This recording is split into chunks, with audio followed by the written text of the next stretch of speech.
Maaraw man o maulan, tila hindi natutuyuan ng tubig ang isang bahagi ng daan sa Barangay Santo Cristo, San Jose del Monte, Bulacan. Ikinababahala na yan ang mga residente kaya dumulog sila sa inyong Kapuso Action Man. Wala naman pong ulan. Pero bakit may mga tubig na na-stack? Ngayong tag-ulan na, mas nangangamba ang mga residente sa bahagi ng Igay Road sa Barangay Santo Cristo sa San Jose del Monte, Bulacan. Ang kawalan umano ng drainage sa isang bahagi ng daan dahilan ng hindi nawawalan tubig sa lugar. Hindi lang po isang araw yan. Taon na po yan. Problema dito sa Igay. Hindi ho nawawala ng tubig, especially po dito, madam, sa side na to. Kasi masyado po kasi mababa yung level ng lupa po. So, pag umuulan po dito, kahit po maaraw, yun nawawalan. Kasi wala akong daluyan ng tubig dito. Ang laging pasang kalsada, ikinababakalang mitya na raw ng mga aksidente.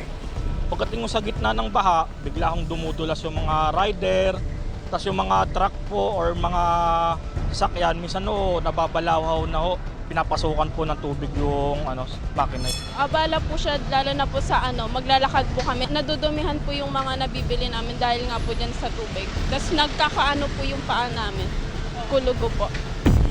Ang naturang hinaing, agad na idinulog ng inyong Kapuso Action Man sa ahensya ng gobyerno. Ayon sa City Engineering Office ng San Jose del Monte, Bulacan, nagpa-inspeksyon sila sa lugar kasunod ng sumbong nitong Marso. Lumabas sa paunang investigasyon na walang drainage system sa area dahilan para magbaha rito. Nasira na rin ang bahaging ito ng daan.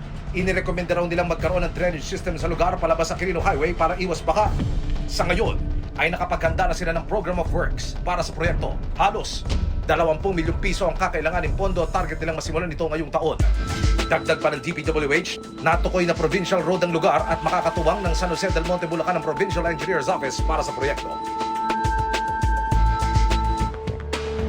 Tututukan namin ang sumbong na ito. Para po sa inyong mga sumbong, pwedeng mag-message sa Kapuso Action Man Facebook page o magtungo sa GMA Action Center sa GMA Network Drive, Corner Samar Avenue, Diliman, Quezon City. Dahil sa namang reklamo, pang-aabuso o katiwalian, tiyak may katapat na aksyon sa inyong Kapuso Action Man.